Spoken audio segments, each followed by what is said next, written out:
Now, the rights of access to information is an important human right necessary for the enjoyment of other human rights. The right to information is essential for transparent and accountable government.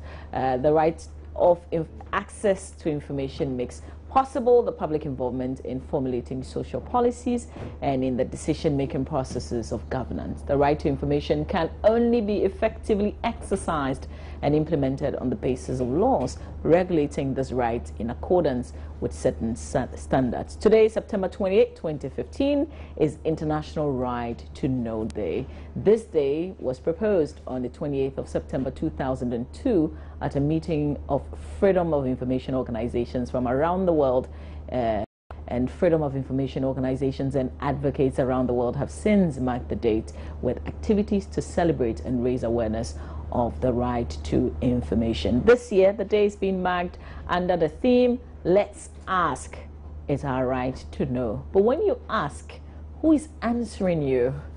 That's a very, very big question that I'm asking as well. So we're talking about this day with Uguna, Ukwege, Project Consultant Right to Information Coalition. So right to pronounce is also part of it.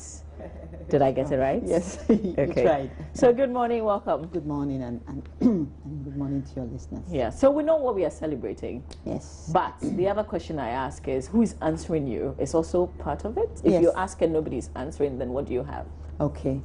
First of all, let me say that the right to access information, is recognized both globally and, of course, in some countries, their constitution. What it entails is that every citizen has a right to access information held by public institutions and private institutions performing public functions or paid from the national purse. So what it means is that you are a Ghanaian. You don't have to be affiliated with a particular institution. You can go, whether you're literate or non-literate, you can go to a public institution and request for information. That's basically what this day is about. So activists are recognizing the fact that information, if really we want to promote citizen engagement and participation, they must have access to information. So that's what this day is really about. Yeah. So when you say we must have access to information, where are we getting that access from? Yes, from public institutions, like I said, and from private institutions that perform public functions. Now, what it means is that there are two angles to it. One, principles require that your institutions should be proactive in disclosing information. In fact, the standard actually is that requesting for information physically, like submitting a request, should be the last option, really. Basic information should be disclosed on the websites, if at the district assemblies, pasted on the walls, where you can easily have access to them. But we don't find that happening. So what you see is that for basically everything, you have to go and submit a request for that information, because most of the institutions, their websites are not functional, And that reminds me, the other day I was thinking, the last time they were doing the second reading of the bill, we had to go to Parliament on a daily basis, and each day the access to information, the bill would appear on the other paper, but they would not take it. So it happened for a week. And then I sat down and I said to myself, how come? It's not possible for us to sit in our house and watch proceedings online. We should be moving to that stage. You request for the Hansard, it takes you more than a week to get Hansard for one day of the day, like today. So then you request for it and it takes you like a week. These things should be on the website, you see. So it's also about the timeliness of it. Will the bill solve the problems? Of course, you see, yes, if you have an effective bill. Okay, because I think the last time we raised this issue here on our program, certain persons didn't even know what was contained exactly in that bill. Yes, yes. Okay, so let me do a quick rundown. And also I've raised, talking about that, I'm going to raise to you the concerns that we have raised on the bill. Now, first of all, the bill talks about, your right to request for information subject to certain exemptions. Now, those exemptions in the current bill are excessive. And we are saying that it doesn't, promote proactive disclosure if everything from the Office of the President Vice, it's exempt. Now, the bill also contains timelines that gives you the time frame within which the information has to be released to you. Now, in the current bill, when you request for that information, it will take almost 6 months before you get it. Then in the current bill, the issue of fees as well. So if you are to pay, the way the bills are scattered all over the bill, you have to, pay even for the time the officer would take to look for the information. Really? Yes. Then we have the issue of appeal process. So, for example, if I request for information and the officer doesn't give me that information, I'm supposed to then appeal to the sector minister. And then if the sector minister refuses, then you go to the Supreme Court. Now, the good news is that all these issues have been reviewed by the Select Committee on Constitutional, Legal and Parliamentary Affairs. Okay. So we should. So as a coalition, you were invited. Yes, okay. The committee met twice. They invited us twice for their meeting outside Accra in Cote d'Ivoire. The first one was for us to present these concerns that we have. But before that, let me go back a bit. When we were engaging the Fifth Parliament, they did a nationwide consultation and issues came up. All these issues I told you about. People raised concerns as to the timelines, the fees, the appeal process. And they asked us to submit what we call an options paper, which is like, if you say the timelines are too long, give us an alternative, give us a proposal. We did that. We submitted it to them, but they couldn't do anything until that parliament, lapsed. So with the Sixth Parliament, they invited us again for another meeting and asked us to explain to them what the issues are, what the issues were. And we did that. And that was, the committee was then led by Honorable Barbin. So eventually, they had another meeting after they've reviewed and made, drafted all the issues we raised and redrafted the bill, or rather submitted their own proposal. They invited us again to look at the proposals they've done and to see whether it's in line with what we are proposing. So it was a very, good platform for us to present our case. And their proposal is quite good. They considered the coalition's concerns. They looked at the AU model law to be able to take standards, and laws of other countries like South Africa, Nigeria, and all that. So the committee did a good job, and we are quite impressed with what they did. Except that this has not been passed. No, it hasn't. So now they managed to do the second reading before they vacated. So when they resume in October, we hope they will start the clause-by-clause discussion. But this one is the whole parliament that will discuss the proposals. Okay. Yes. So let's talk about some of the basic things that we have the right to know. Yes. We have the right to know, for instance, if we're going to be flooded. Exactly. How? But that's the, you see, that's the, first of all, that brings the issue about proactive disclosure. Some of these things, when there should be alerts as to what is going to happen. We know that the country is, is prone. They give weather reports, for instance. So if they say it's going to rain and it's going to rain heavily, some areas could be flooded. That's not good information enough. Yeah. So but those people who live in those areas could go and ask, is there any plan? The flood will come in. The rains will come in the next 1, 2, 3 months. Please, what's the plan? Because we've had this experience, not that you've not had it. So what is the plan to ensure that we are not flooded? That also brings the fact that we are worried that citizens are not are not very assertive.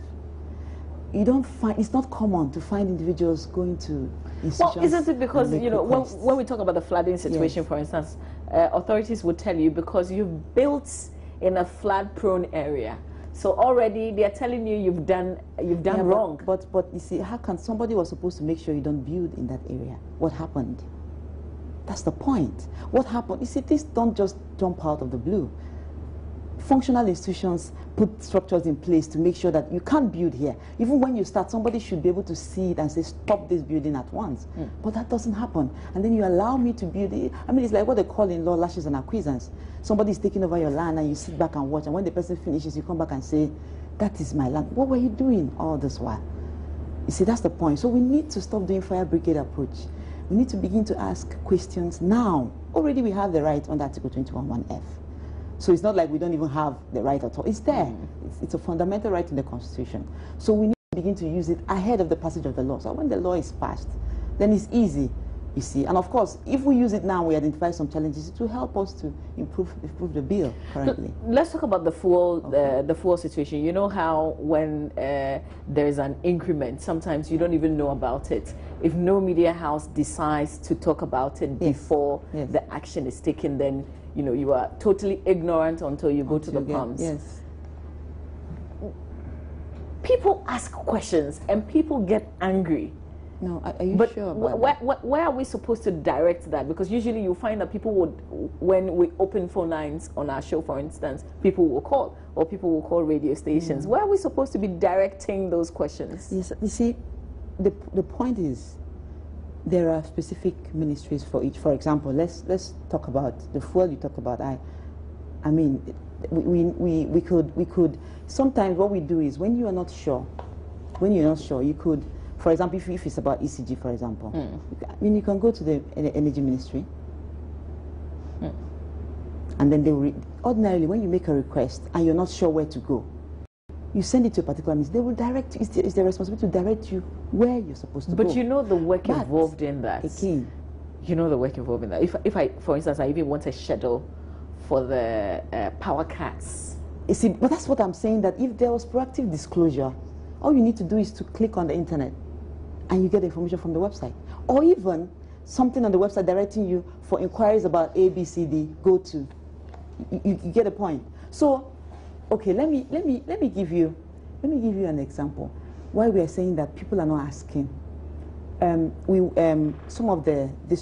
did an access information exercise, monitoring exercise, to find out what usually happens, you know, when people submit requests. Some of the people who went there, they were told, this is the public information, we don't give it to you. We can't give it to you. Most of the district assemblies. And it sounded ridiculous. It's a public information, but we can't give it to you. They believe that it's a recognized institution that should have access to the information. What I'm even saying that even if you don't know where to direct the question, okay, direct it to the filling station. You get what I mean? There's always a way. Then the person is supposed to tell you, go to A, go to this ministry, go to that. You can't sit down and know where you're supposed to direct all your questions. I mean, it's practically impossible. Would this bill give us a common information desk? You see, that's the point. The bill is supposed to, first of all, oblige every public institution to have an information officer, to designate an information officer who will be in charge of receiving information. That's a good step. Because right now what you do is when you do your letter, you don't even know who you address it to. Sometimes you understand, you direct it to the coordinating director or the minister when you're not supposed to. So if this bill is in place today, I mean, if the law is in place today, people will have a guide as to where to submit your request, who to address it to if possible, you know. So you have an information officer, and also you're supposed to disclose certain kinds of information on your website. You get it? So, but yeah, I'm just looking at the basic things like the fuel, the water, the electricity, and I'm wondering if anything would change. Well, as for change, even if this bill was to become law. You see, what we're talking about is that we need to have, you see, the access to information regime requires a change of mindset, attitude. We came from an era where everything is secret. Now, we are trying to change this attitude that when you withhold information, you create suspicion. People think that there's something there, meanwhile there's nothing. So we are trying to engender a change of attitude. And we're saying that if we begin to make requests now, it becomes, I mean, public institution will get used to the fact that individuals are actually coming to request for information. That means that this information, you know, I mean, that means that Ghanaians are becoming discerning. But when they don't get it and then you come, who are you? What do you need this information for? It's like you have an agenda. Exactly the point. And all the requesters we sent, most of them had the same challenge. A particular student went to ask, okay, what is the school feeding program? You know, how much have been located for the school feeding program? What's the criteria for selecting the schools? And they told her, we won't give it to you. And I said, even this information should be there. I don't have to walk to any institution to ask it. You see the point? So that the culture is not there. And we're saying that if we don't build that culture, when the law is passed, people would still not use it. Is there an African country that is doing this so well? Not really. The challenge most of them have expressed is that they also didn't mobilize the citizens. Everybody was focused on getting this law passed. In the end, they've passed it. It's still the same so-called usual suspects. Yeah? The NGOs, they're the ones using it. But the civil society. Exactly. But the ordinary person who this law is actually supposed to be for is not using it. Why do I also think that the media will probably take advantage of this and not necessarily the ordinary citizen? Well, I mean, if you talk about taking advantage, anybody can take advantage of anything. You can't control it. But that's why the courts are there. So if information is misused, you deal with it. But it's not, you see, it will even amaze you that in some countries the media is even not using the law to request for information. They still prefer their, what would I call it, ambushment. You know, you bring the information out, and then you bring the rumor out, and then the politician tries to then, you know, come quickly to clear it. You know, but I mean the media will always do that. I don't know. I mean, I'm hoping things change, but my issue is that this is not about the media. You get a point. Of course, it's useful for the media because we don't want rumors. We don't want. See, to me, it's a bit scary when we depend solely on the media for all the information we want. It's a bit scary because if the media has an agenda, then you're in trouble. But this is the case where the people are not going forward, yet they want the information. That's why we are talking. And they want it in the comfort of their homes. They don't want to go through all those hassles. You're jumping from one officer to the other. Yes. Reporters can do that, but the people may not be able to do it. But that's the point. Actually, they're not supposed to be jumping from one institution to the other if the right things were done, if we had proactive disclosure, actually. So you don't blame them for wanting things brought to them, but that's how it should be. You get the point? Yeah. Yes, but what I'm saying is that this is the situation we have now. You know, we need to do something about it while we are working towards getting to the ideal situation. Let me give you a very interesting example. There's a non-literate woman who was part of our requesters. She went to, she had a kiosk, and she pays for that kiosk twice every year. The kiosk is at Dansuma Agege Zone 6 or so. Okay. So she went, because we brought them, we wanted them to ask questions that are of concern to them. So it's not like we are framing questions for them to go and ask. So she said she wanted to know why she pays twice for that shop. And she went there to the assembly. Actually, she was supposed to pay only once. So what happened? So what's the second one going? Exactly. Who was collecting it? What is it being used for? So that's why I'm saying that, you see, if Ghanaians can connect access to information to their socio-economic needs, they will begin to see how relevant it is. I live in Labadi. They're on the trade fair. They're doing the road. It's over 1 year now. I have to drive through the dust with my kids every day. Shouldn't I know how come that road has to be finished? Have you made any efforts? I haven't asked. But one day, I made a joke to one of the, well, I suppose it's one of the people supervising the contract. And I said to him, this road, I wonder when it's going to be finished. Some of us are getting impatient. You know what he said to me? Continue being impatient.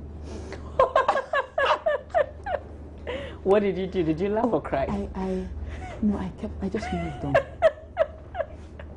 You see, look, it is not in the nature of politicians to be accountable. If we don't demand it, we won't get it. You've been using a very important, you've been saying proactive disclosure. Yes. Proactive disclosure. Yes. Yes. I don't have to go to a particular institution to request for the school for what is the Ministry of Education to request for information on the school feeding program. I don't have to. I don't have to go. Who are the caterers? What are the schools? I don't have to. You get the point. I get you, but if it's not our culture, I'm just wondering. Which one to request for information? No, the proactiveness. No, because nothing has pushed us to do it. There's nothing in our, I mean, look at the bill. If you read the bill very well, if the law is passed today, it encourages that, it promotes that, and you really have to do it if we have to implement that law effectively. You have to. You can go to court to compel a particular institution to proactively disclose the items listed in the law. So, as we observe the day-to-day, what you are saying is that people should ask questions. Yes, we should ask it, demand accountability. After all, Article 1 of the Constitution says that, the sovereignty of Ghana resides with the people, in whose name and welfare, the power of governance is to be exercised. So it means that we have the power. The politicians like our power in terms of the ballot boxes, the votes. They don't like your power in terms of you demanding for information. But that's what democracy is about. We can't pick and choose what we want to, comply with in terms of the tenets of democracy. So. Do I also get the sense that you're saying we shouldn't be asking in the air, be asking on radio stations and television stations? Yeah, it could be that. It could be that. But what I'm saying is that you don't even have to announce your requests. Go on your own, make request for information, get your findings, then you can push it through the media. We requested for ABC, then this is what we found. Just like we did an exercise, and the findings we are sharing it. I mean, if you look at the article we did on Friday, some of the issues we raised in terms of what the challenges are, when the people went, what the institutions told them. So we concluded that these are the circumstances that will exist before you can get information in this country, you know. Even with that, do you think anything could change? Would they learn from that kind of exposure? Well, I mean, but I mean, Ghana has come very far. We were not here before. Before now, we didn't have press freedom. So it would be wrong to say that things will never change. I mean, you see, but we need to make sure that, I mean, Ghana has signed on to the Open Governance Partnership. So that means we're committed to this change. OGP is all about making information available, even using modern technology, you see. So if we say things will not change, that would be totally unfair, because we assume that we will just remain here forever. No. I mean, I'm sure someday we'll have leaders who are more, you know, proactive, more open, and who want to involve citizens. So I'm hopeful. Change is the only constant thing. Yeah. Okay. So what's happening today?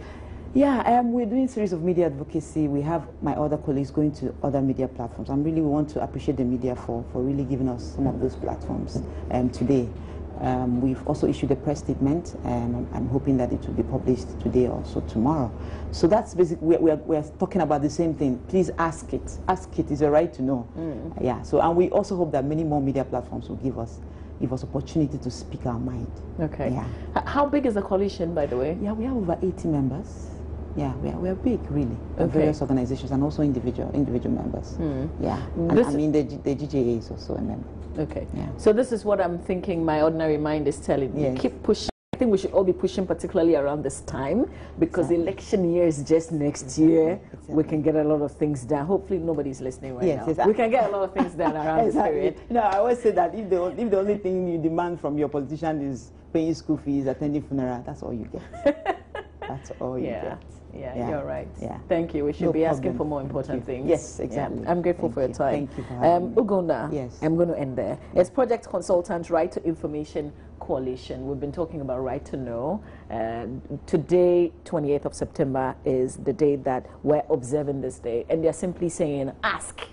Keep asking all the questions that you want to ask. Not necessarily personal, but things that relate to your community, for instance. All the basic questions, let's keep asking. Stay with us. We'll come back and talk World Rabies Day, which is also being observed today.